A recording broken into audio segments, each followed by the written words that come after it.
Fascism کیا ہوتا ہے؟ کیا یہ کسی فوجی بغاوت یا کسی آئینی ترمیم یا کسی اچانک قبضے کا نتیجہ ہوتا ہے؟ یہ ایک دن میں پیدا نہیں ہوتا۔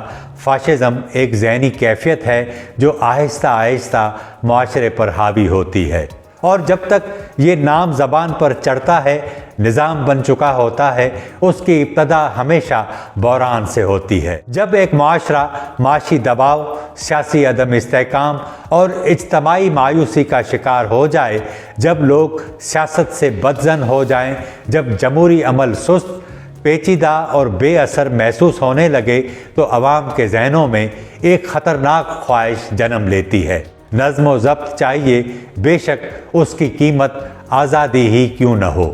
یہی وہ لمحہ ہوتا ہے جب فاشزم پہلا قدم رکھتا ہے۔ فاشزم خود کو کبھی آمریت کے طور پر پیش نہیں کرتا، وہ خود کو نجات دہندہ کہتا ہے۔ وہ کہتا ہے کہ قوم خطرے میں ہے، ریاست کمزور ہو رہی ہے، دشمن چاروں طرف ہیں، اختلاف، سوال اور تنقید کی گنجائش نہیں رہی، یہ نظام ہمیشہ استثناء کی حالت میں برقرار رہتا ہے، ایک ایسا ہنگامی ماحول جو کبھی ختم نہیں ہوتا۔